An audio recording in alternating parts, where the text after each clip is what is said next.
Diversité des mondes, l'école infinie de la création.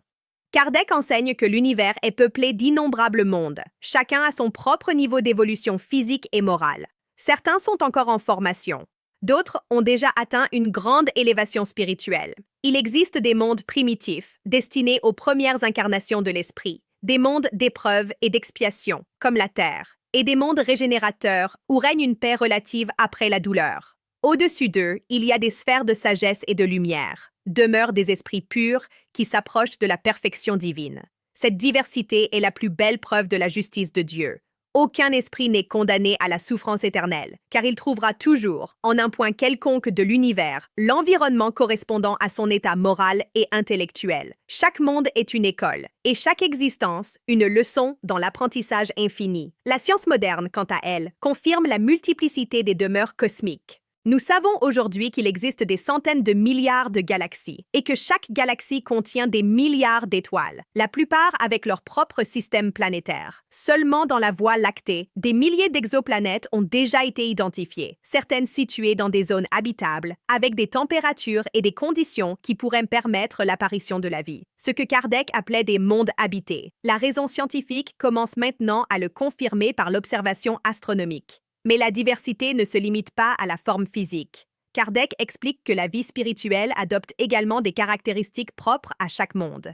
Les esprits, selon leur degré de pureté, perçoivent la matière de manière différente. Dans les mondes inférieurs, la vie est dense et limitée. Dans les mondes supérieurs, elle est subtile, fluide, irradiant beauté et harmonie. La variété infinie des mondes est le reflet de la variété infinie des âmes. L'astrobiologie contemporaine renforce cette vision avec de nouvelles découvertes. Des molécules organiques complexes, de l'eau et de la glace, ont été détectées sur des lunes, des comètes et des nuages interstellaires. Ces preuves montrent que les éléments de la vie sont universels et que la biogenèse peut se manifester de nombreuses façons, dans des environnements complètement différents de ceux que nous connaissons. La diversité des mondes est donc la diversité des possibilités de la vie. Du point de vue spirituel, Kardec souligne que cette multiplicité a également une fin morale. Les esprits parcourent différents mondes dans leur cheminement de progrès, changeant de demeure selon leurs conquêtes et leurs besoins. Chaque planète est une étape, et l'ascension est éternelle. Ainsi, la diversité des mondes est le cadre de l'évolution des âmes, et l'univers, une immense école d'apprentissage divin. La physique moderne renforce encore le concept d'interconnexion universelle. Rien n'existe isolément. Les champs gravitationnels, les énergies subtiles et les lois quantiques relient tous les corps célestes dans une toile de relations invisibles. Ce principe reflète la même unité spirituelle que Kardec décrit. L'univers est un corps vivant où chaque monde remplit sa fonction dans l'équilibre de l'ensemble. Kardec conclut que cette variété est l'expression de la sagesse et de l'amour de Dieu. Au lieu de créer un univers monotone, le Créateur a fait de la diversité la propre essence de la perfection. Chaque étoile et chaque planète ont leur histoire, leur beauté et leur destin.